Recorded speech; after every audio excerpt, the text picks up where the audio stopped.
Magandang araw ulit mga kabarangay. This is your Sir Pops again, making another science video for our grade 10 students. So today's video is all about curved mirrors. This is part 2 of the curved mirrors, no? So yung part 1 kasi natin is concave mirror, as you can see here. So we already did the part 1 of this video. This is curved mirrors part 1, concave mirrors. I would like to invite everybody to please, when you watch this video, try to subscribe na rin to my channel para updated kayo sa lahat ng mga videos na lumalabas. So, let's start. Now, since earlier I said that this is going to be the part 2 of this video, no? So, last video is curved mirrors, concave mirrors. So, today's video is all about the convex mirror. But let's have first a review of what a concave mirror is, or what are the properties of the mirror the concave mirrors will have. So the position of the object, it is actually on the board now. And kung nakikita nyo siya, so meron tayong position of the object, meron tayong position of the image, meron tayong size of the image, nature of the image. So this is just a review again. So if the object is positioned between the P and F, between the vertex and F focus, the position of the image will be behind the mirror, size of the image will be enlarged, and nature of image will be virtual and erect. Now if the object is positioned at F, the position of the image is at infinity. Size of the image is highly enlarged. Nature of the image is real and inverted. Now, if the object is positioned between C and F, C is the center of the curvature.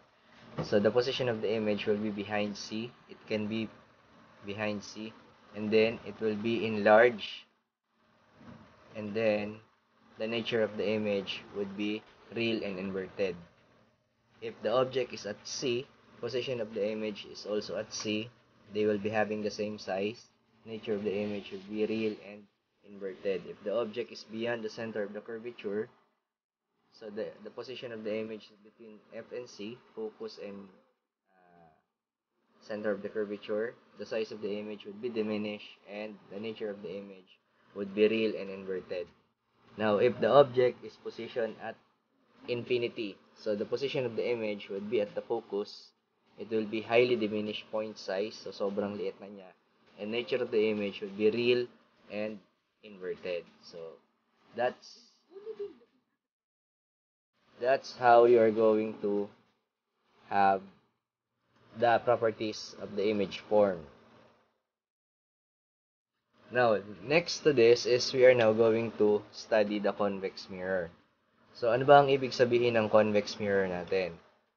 So, when you say convex mirror, it is a type of mirror that is actually curved outward, no? Kasi yung concave is paloob yung curve niya, yung convex naman is palabas yung curve niya.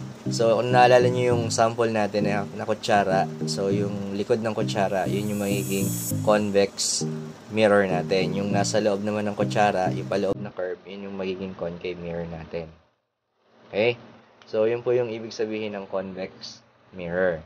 Now, here, we are going to study the properties of the images formed in a convex mirror. So, we have the position of the object, the size of the image, the nature of the image. So, ito yung mga kailangan nating maintindihan.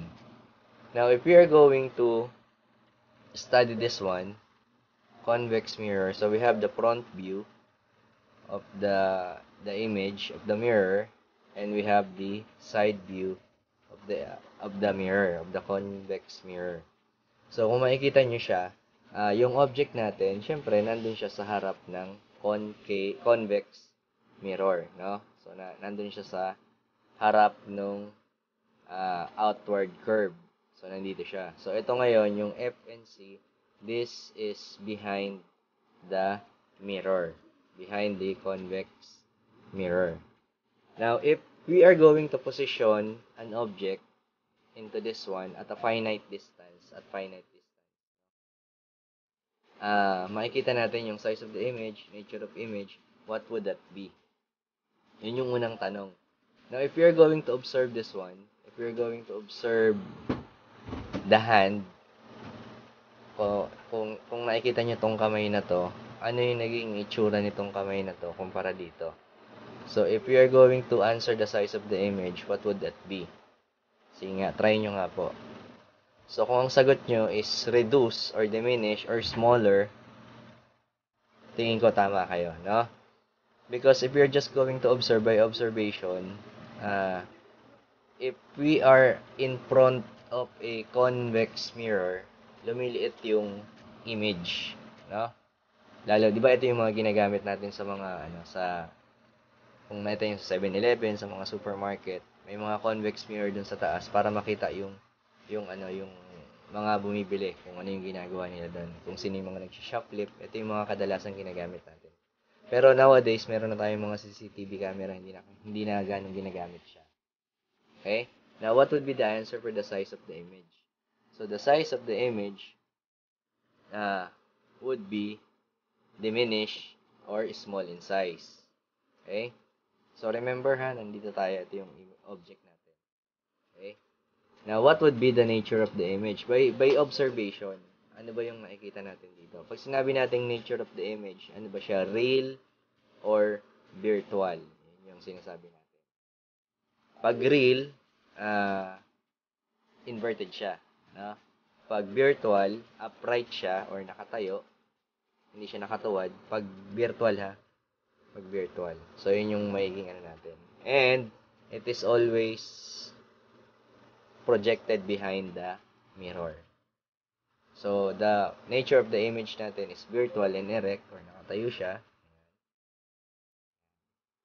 So, ibig sabihin, yun pa rin yung magiging natin. Nature of the image is virtual.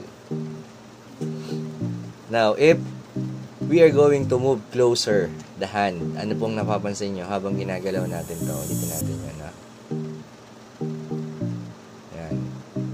If we are going to move that hand closer and closer and closer to the convex mirror, anong napansin nyo dun sa kamay? Yan. So, ganun pa din, kumpara dun sa actual object natin, yung projected image doon sa convex mirror natin ay mas maliit. No? So, medyo lumalaki lang siya kasi mas lumalapit ka dun sa mirror. But then, if you're going to compare the actual size of the image, it's still diminished. It's still virtual and erect. Yun po yung magiging konsepto natin dyan. Now, what if we are going to move that particular object at infinity? So, mas malayo, no? Dito muna. Wala muna sa infinity. So, ilayo mo siya ng konti. Ganun pa rin, lumiliit pa rin siya. Again, it is still virtual and erect, and still diminished and small in size. Now, what if we are going to move that hand behind the center of the curvature? Okay? Behind.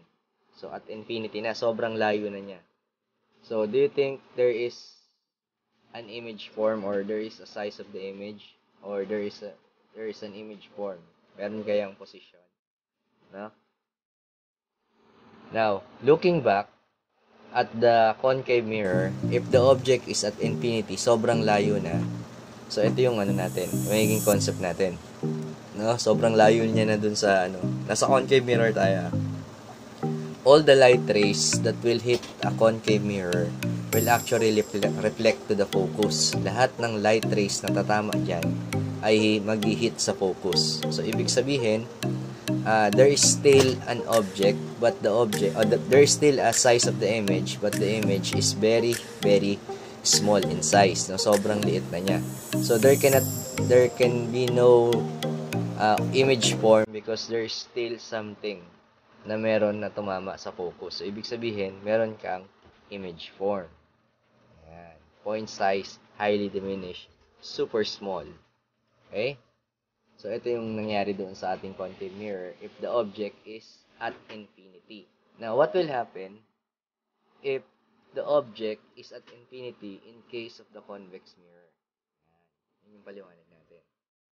Now, remember that all the light rays na tatama dito sa concave mirror, sa convex mirror natin, it is actually reflected back. Diverging siya. Diverging, no? So, So, ibig sabihin, lahat ng light rays ay magda-diverge. Yan, yun nangyayari. Now, if the object is at infinite distance or infinity, now what would be the size or the nature of the image would be highly diminished. So, still, there is an image form. Okay? Yeah, nature of the image is virtual and erect. As you can see to this one. And the size of the image is highly diminished or point size. So, meron pa rin. Kaya nga ito yung kadalasang ginagamit sa mga supermarket, no? Kasi nakikita pa rin natin yung object kahit sobrang layo niya na. Now, if we are going to observe this one, we will be having a light rays, ayan, P and F, no? Now, let's talk about muna sa position. Now, wala kasi dito mga position pa. Pag-usapan muna natin yung position. Now, if you are going to observe this one, there can be no image after the focus. So, wala nang image pagkatapos dito. Ayan. Lahat ng image na nabubuo ay nandito sa focus. Magsisimula sa focus. Okay? Ayan. Now, let's have the position of the image. Now, if the object is placed at infinite distance or infinity, ito yung mangyayari. No? Now, we will be having a light rays coming from the object, that two parallel lines that will hit a convex mirror. And what do you think will happen? Syempre, if there is a light rays that hit a mirror, it will diverge outward. Now, that diverging light mirrors, if you're going to extend that backward behind the mirror, no? If you're going to extend that backward, it will hit the focus. Okay? So, if the object is at infinite distance, the position of the image is at the focus. So, remember the nature of the image, virtual and erect. The image is always formed behind the mirror. Kasi nga, virtual siya. No? Projection lang siya. Ayan. Ito po yung nangyayari. Ito yung case natin. Now, for this instance, what will happen if the light rays comes from this area? Ayan. From this one. Sa ilalim, no? Ito yung salamin mo. And then, medyo umupo ka ng konti. Nandun ka sa mababang portion ng salamin. And then, nandito ka. Still, the light rays will move in parallel lines. And then, it will be reflected back. But then, if you're going to extend the line, the midpoint, the common point, yung midpoint nilang dalawa, is still at the focus, sa line ng focus. Or we call that as point focus. No? We call that as point focus. But still, the concept here is nandun pa rin siya sa line ng focus or vertical line ng focus. Okay? Now, what will happen if the object is at finite distance? Alam natin yung distance niya. Okay, the position of the image would be, anyway, no, i-review ko lang. Sa ibang libro, kapag ang object natin is at infinite distance, in other science books, na nabasa ko na, nakalagay dito kaagad, no image form. Dito, position of the image, pag nasa infinite distance ka, no image form, etong highly diminished point size, wala yan, nakalagay dyan, is no image form. And virtual and erect, wala din pong nakalagay dyan. So, no image form siya. But then, if you're going to observe, actually, there is a highly diminished point size. So, ibig sabihin, meron pa rin nabubuo na image. Now, going back to at finite distance. Now, again, we have here the object. And then, we are going to draw two lines. Ayan. So, bakit hindi na parallel, no? Mamaya ipapaliwanag ko kung bakit hindi na siya parallel. Now, if you are going to observe, the top portion of the object ay parallel dito sa axis natin. And the second line is actually pababa na siya. Now, if you're going to extend that line behind the mirror, ang kanilang midpoint ay nandito, ang point focus nila. kanilang point focus. So, ibig sabihin, mapaliwanag. Now, the answer to this one is the position of the image is between P and F. So, that's the answer. Now, bakit nag-drawing ng ganito? Ng first line natin dito, una yung parallel. Balik natin.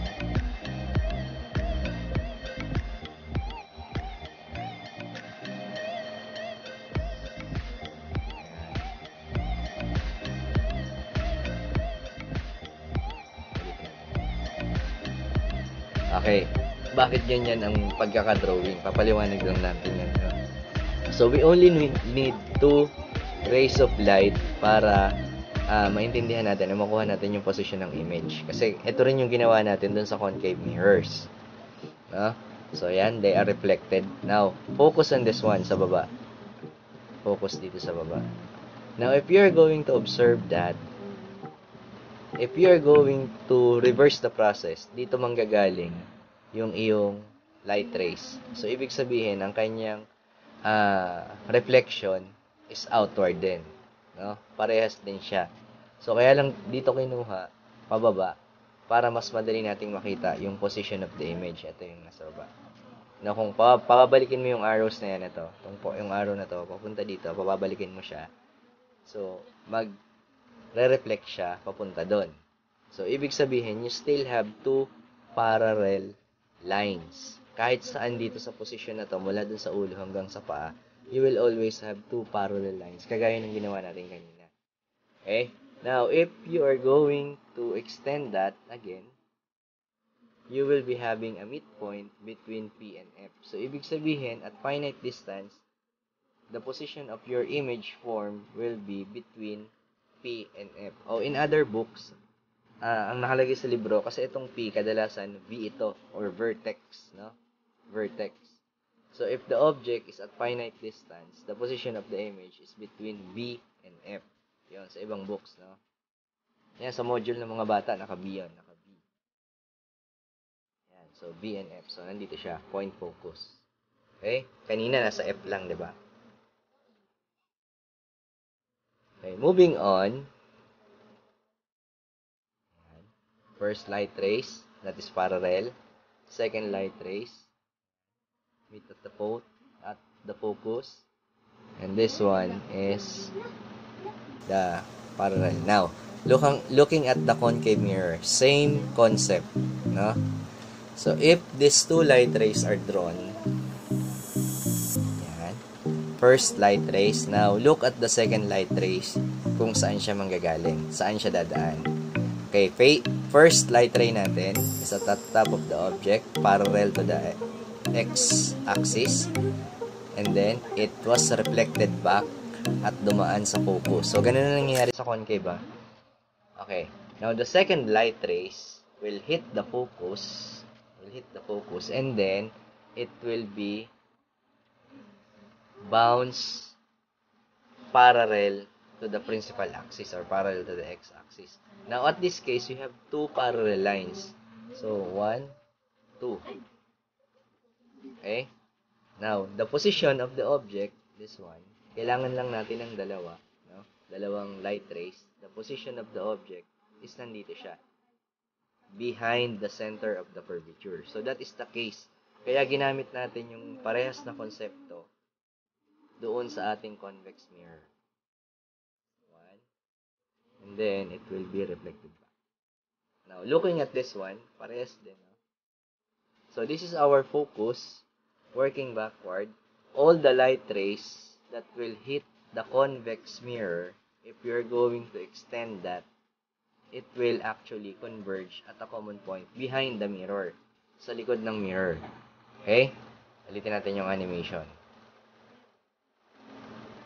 Okay, all the light rays will hit back. Kung mapapansin nyo, sa sa animation na to, lahat ng light rays na tatama ay hindi parallel sa principal axis, hindi siya parallel, no? So, what will happen pag hindi siya parallel? So, what will happen is that it will hit the focus again, but then, the reflection is parallel to the principal axis. So, yun ang nangyayari. Binaliktad lang natin. Now, ganun din, if you are going to have a parallel line, yan yung reflection natin. Now, if you are going to have a parallel line hits the convex mirror, ito yung ilaw na concentrated na sentro lang siya, nasa sentro lang siya ng convex mirror.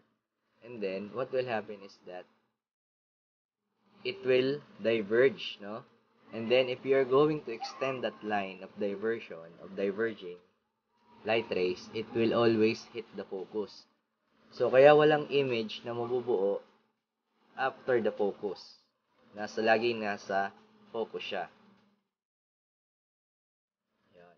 Yun yung sinasabi natin. Okay? Now, position of the image always is between P and F. If the object is at finite distance between P and F. Ito na magiging kaso natin. Moving closer, kung i-move pa natin yung object natin, mas malapit sa salamin, ganun pa rin yung magiging yung magiging concept niya between P and F, diminish small size, virtual erect. If the object is moved closer to the mirror. Now, look at this one. Let's talk about the size. Pag-uusapan natin ng plane mirror, you will have an image. If you are the object and you look at the plane mirror naman, you will be having the same size. Kasi nga flat siya, no? And then, the distance of the object is equal to the distance of the image. Parang ganito, yun nangyayari. Yan. Kung gaano kalayo ang iyong object sa mirror, ganoon din kalayo ang iyong image sa mirror. Kaya pag lumalayo ka sa mirror, lumalayo din yung object doon sa... pag lumalayo yung object sa mirror, lumalayo din yung image doon sa mirror. So, kung parehas sila ng size, parehas din sila ng distance. However, iba ang case ng ating convex mirror. Now, if you're going to observe, wala ditong size of the image. Diminish. Now, if you're going to observe, yung point distance natin, ito yung point focus natin, dito sila nag-meet, no? Kung saan ang midpoint ng ating diverging light rays, if you're going to extend that backward, kung makikita mo yung image, ayan. So, maliit yung arrow na nabuo. And then, patayo din siya. No? So, tingin ko mas madali itong gamitin para sa mga bata kasi gagamit lang sila ng ruler and then, ilagay lang nila yung arrow, maglagay ng arrow and then gumuhit ng mga light rays. Tapos, dapat maintindihan nila kung ano yung klase ng image ang nabubuo. Ayan. Kasi mas madali ito. Mas madaling gawin to. Ray diagram ang tawag natin dito. Now, if the object is at infinity, ito yung nangyayari. They will be at focus. The object intersection is at focus. Now, review lang tayo. Again, if the object is at infinite distance or infinity, it will be highly diminished. Nature of the image is virtual and erect. It will always be like that. No? Okay. So, sa mga viewers natin, please don't forget po to subscribe again to my channel. Shoutout ko lang yung mga nagpapa-shoutout sa akin. No? So, may mga nagpapa-shoutout dito na mga estudyante ko. So, may mga comments na rin tayo dyan. Natin yung mga nagpapa-shoutout.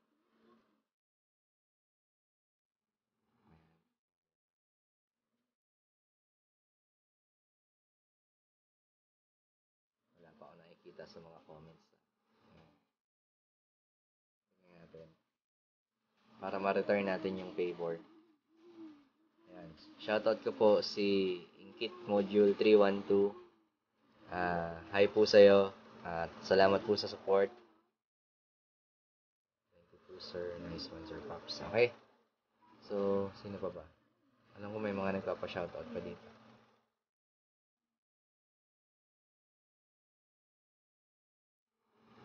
Okay. Now, let's look at the module, no? Module nung ating mga bata. Now, if you're going to observe the module, ng ating convex mirror, ito siya. Ito yung magiging itsura niya. Quarter 2, module 14, reflection of light in a curved mirror. So, ito yung ating MELC, predict the qualitative characteristic, orientation type, and magnification of images formed by plane, mirrors, and lenses. So, ito yung sa public school, ha. Ayan. Pag ito nabasa ng mga bata at napanood yung video, mas maladalian sila. Now, this is the objectives. Describe convex mirror and its image. Identify the characteristic properties of image formed by a convex mirror. Differentiate concave and convex. So, medyo madali na yun gawin. Now, punta tayo dito. Ayan. Study the convex mirror below. Find the name of its parts inside the box. Now, reflecting surface. So, challenge na para sa mga bata. Focal point, principal axis, radius of curvature. Ayan. Yung iba mga bata pag nagsasagot, hindi nila alam to, ano, sa unang tingin. But then, if they are going to read this one, yung nasa baba, mas maintindihan nila. Ayan, ito pala yung sagot, to. Ayan. Now, let's go to this one. Ito yung gusto kong i-highlight. Now, farther than C, between F and B in front of the mirror. So, pag sinabi natin farther than C, ito yung tinatawag nating ano ba to? Upright orientation. So, farther than C is what we call the infinity. Now, between F and B, ito siya. Okay? So, behind, no, kung babalikan yung video, ito yung nangyari. Location, alam na ng mga bata to. Farther than C, orientation. So, up. So, mas pinadali yung module ngayong second quarter kasi ganito na lang, letters na lang. No? So, sana masagutan to ng mga bata. Tingin ko, alam naman nila yun. Okay? So, maraming salamat po sa inyong pagtutok sa ating channel. And please don't again forget to subscribe and hit that notification bell para inform kayo sa lahat ng videos na lalabas sa channel na to. Thank you po. Maraming salamat.